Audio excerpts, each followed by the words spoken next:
ஓம் சாய்ராம். என் அன்பு குழந்தையே, நான் சொல்வதை கவனமாக கேளு தங்கமே. சிலருக்காக நீ வாழ வேண்டும் என்று நீ நினைக்கிறாய். உன்னை சுற்றி உள்ளவர்கள் உன்னை பற்றியும் உன் குடும்பத்தை பற்றியும் என்ன நினைப்பார்கள் என்று நினைத்து நினைத்து உன் மகிழ்ச்சியையும் உன் சின்ன சின்ன சந்தோஷங்களையும் ஆசைகளையும் ஏன் உன் உரிமைகளை கூட விட்டு கொடுத்து வாழ்ந்து கொண்டிருக்கிறாய். தங்கமே, நான் ஒரு உண்மையை சொல்லட்டுமா? உனக்கு உயிர் கொடுத்து இந்த உலகத்திற்கு அறிமுகப்படுத்திய உன் தாய் தந்தையரை எப்போதும் கலங்க விடாதே. அவர்களை கலங்க விட்டுக் கொண்டிருக்கிறாய். அவர்களின் பேச்சை மதிக்காமல் இருக்காய். பேச்சை சுத்தமாக கேட்கவில்லை நீ. அவர்கள் சொல்வதை செவி கொடுத்தே கேட்காமல் இருக்கிறாய். நல்லதல்ல தங்கமே. அவர்களின் மனம் வேகும்படி, புண்படும்படி, நோகும்படி நடந்து கொள்ளக்கூடாது. என் செல்வமே, உன்னை சுற்றி உள்ளவர்கள் மற்றவர்கள் என்ன கூறினாலும் அதை ஒரு ஏணிப்படி போன்று எடுத்துக்கொண்டு அதில் ஏறி முன்னேறி செல், தப்பில்லை. அதை விட்டுட்டு இந்த உலகம் என்ன நினைக்குமோ என்று வாழத் தொடங்கினால் நிம்மதியே போய்விடுமே. இப்போது இருக்கும் உன் வாழ்க்கை உன் குடும்பத்தோடு சேர்ந்து இன்பமாக கழிப்பதற்கு பழகிக்கோ. இன்று இருக்கும் இந்த நாள் உனக்கு கிடைத்த சொர்க்கம் என்று நினைத்து வாழ கற்றுக்கொள். இந்த உலகில் தாய் தந்தையை மிஞ்சிய எவரும் இல்லை. நீ அவர்களுக்கு செய்யும் நல்லது காலப்போக்கில் உனக்கு அளவில்லாத நன்மையை கொடுக்கும். அவர்களுக்கு நன்மையை செய்துவிட்டு மற்றொரு பக்கம் சென்று அவர்களை நினைத்து சிரிக்கிறாய். அவர்கள் செய்வதை பார்த்து சிரிக்கிறாய். அவர்களோ வயது தள்ளாடிய வகையில் படாது பாடுபடுகிறார்கள். நமக்கும் அந்த நிலைமைதான் வரும் தங்கமே. காலச்சுக்கரம் மேலும் ஏற்றும் போது இறக்கவும் செய்யும். அனைவருக்கும் வயதாகத்தான் செய்யும். அப்போது இருந்த சூழல் யாருக்கும் வயதாகும் போது வராது என்று நினைக்காதே. வரும். எல்லோரும் ஒரே மாதிரியாகத்தான் இருக்க செய்யும். வயதில் செய்த வேலையை வயதான பின் செய்ய முடியாது. செல்வமே, இன்று இருக்கும் இந்த நாள் உனக்கு கிடைத்த சொர்க்கம் என்று நினைத்து வாழ கற்றுக்கொள். இந்த உலகில் தாய் தந்தையை மிஞ்சிய எவரும் இல்லை. நீ அவர்களுக்கு செய்யும் நல்லது காலப்போக்கில் உனக்கு அளவில்லாத நன்மையை கொடுக்கும். உன்னை குடும்பத்தோடு நன்றாக இருக்க செய்யும். குடும்பம் என்பது ஒரு கோவில் தங்கமே. அந்த கோயில்ல எல்லாருடைய மனசும் ஒரே மாதிரி இருக்கணும். ஒரே விதமான அன்பு இருக்கணும். கசப்பு இருக்கவே கூடாது. தேவைக்கேற்றும் போது பேசிக்கிறாய், பழகிக் கொள்கிறாய். அந்த பக்கம் சென்ற பின் அவர்களையே வச்சு செய்து விடுகிறாய். செல்வமே, எல்லா விஷயங்களையும் மனப்பூர்வமாக பகிர்ந்து கொள்ளணும். புரிதலோடு விட்டு கொடுத்தல் அப்படிங்கிற ஒரு இடமும் இருந்துச்சுன்னா அந்த குடும்பம் அளவுக்கு அதிகமான ஆசீர்வாதத்தோடு இருக்குங்கிறதான் நிதர்சனமான உண்மை.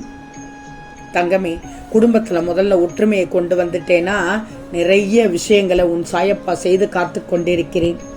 சோதனையின்றி வாழ இது ஒன்றும் சொர்க்கம் அல்ல. கொஞ்சம் பொறுமையாக இரு. முடிவில்லாத மகிழ்ச்சி, அளவில்லாத மகிழ்ச்சி உனக்கு காத்து கொண்டிருக்கிறது. நான் சொல்வதை சர்வசாதாரணமாக நினைத்து விடாதே தங்கமே. நான் உனக்கு கூறுவது இன்று இரவுக்குள் நிச்சயமாக பலிக்கும் பார். உன் மனைவி மக்கள் சொல்லுகிறார்கள் என்று உன் அக்கா தங்கையை ஒதுக்கி விடாதே. அக்கா தங்கையை அவமதித்துக் கொண்டிருக்கிறாய். அதனால் தான் நீ இப்படி கஷ்டப்பட்டு கொண்டிருக்கிறாய். உன் பிள்ளைகள் பேச்சை கேள், உன் மனைவியின் பேச்சை கேள். வேண்டாம் என்று சொல்லவில்லை. ஆனால் தவறாக சொல்லும் இடத்தில் நீ சரியான பதிலை கொடு. அப்போதுதான் அவர்கள் உணர்வார்கள், புரிவார்கள். தங்கமே, நீ இப்போது மிகவும் இக்கட்டான சூழ்நிலையில் இருக்கிறாய். பல்வேறு பிரச்சனைகளோடு போராடி கொண்டிருக்கிறாய். இந்த போராட்ட வாழ்க்கையிலிருந்து ஒரு நிமிடமாவது நிம்மதி கிடைத்து விடாதா என்று ஏங்கி தவித்து புலம்பிக் கொண்டிருக்கிறாய்.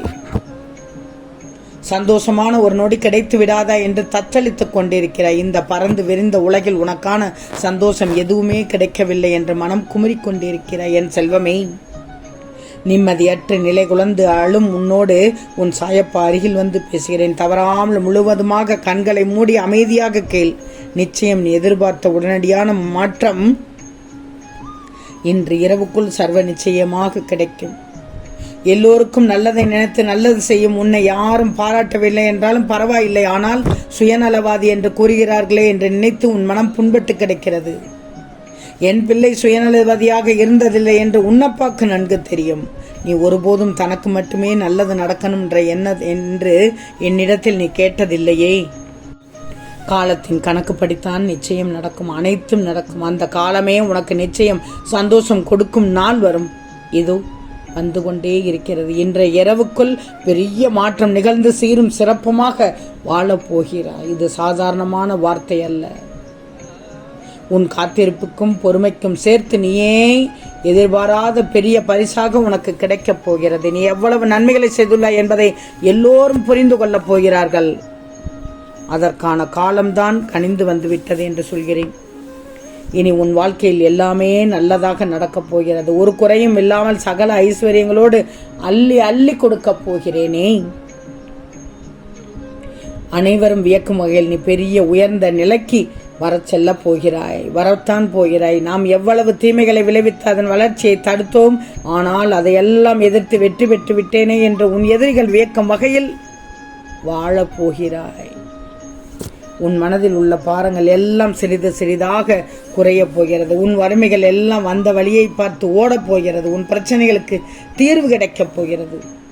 மாங்கல்ய பாக்கியம் தேடி வரும். கூடிய விரைவில் புத்திர பாக்கியம் தேடி வரும். நீ ஆசைப்பட்டது போலவே நீ ஆசைப்பட்டவரிடம் மன வாழ்க்கை அமையும். நான் உனக்கு சத்தியம் கொடுத்த வார்த்தைகள் வாக்குகள் நிச்சயமாக பலிக்கும். அப்படி நடக்கலைன்னா என் ஆலயம் வந்து என் முகத்தை பார்த்து கேள்விகள். என் வாக்கை காப்பாற்ற நான் என்றும் மறந்ததில்லை. வாழ்க்கையை பற்றிய வீண் பயத்தை உதறி தள்ளிவிட்டு நிம்மதியாக இரு. அனைத்தையும் நான் பார்த்து கொள்கிறேன். என் செல்வமே, ஒவ்வொரு நாளும் உதிக்கும் போதும் உன் மனதில் 1000 எண்ணங்கள் உதிக்கிறது. உண்மைதானே? இந்த நாளாவது நமக்கு விடிவு நாளாக இருக்குமா என்று, நாம் நினைத்தது நடக்குமா என்று, நம் வாழ்வில் நல்லது நடக்க துவங்குமா என்று எதிர்பார்ப்போடுதான் ஒவ்வொரு நாள் விடியலிலும் நீயாக கேள்வி கேட்டு எழுகிறாய். இதோ நாளைய நாள் முதல் என்னவெல்லாம் உன் வாழ்வில் நடக்கப் போகிறது என்று நான் கூறுகிறேன் கேள். இருளோடு போராடியே ஒளி கிடைக்கிறது. வழிகளோடு போராடியே முயற்சிகள் வெற்றியாகுது. மறுபிறப்பு வரை போராடியே பெண்மை தாய்மையாகுது. மண்ணுடன் போராடியே விதைகள் மரமாகிறது. போராட்டம் இல்லாத வாழ்க்கை சுவாசமற்ற உடலுக்கு சமம் தங்கமே. எனவே உன் போராட்டங்கள் எல்லாம் பயன் தரும் காலமாக மாறப்போகுது, பலன் தரும் காலமாக மாறப்போகிறது. ஆம் செல்லமே, உன் போராட்டங்கள் எல்லாம் பலன் தரும் காலம் இது. ஆம், இத்தனை நாட்கள் இத்தனை மாதங்கள் நீ போராடி சலித்து விட்டாய்.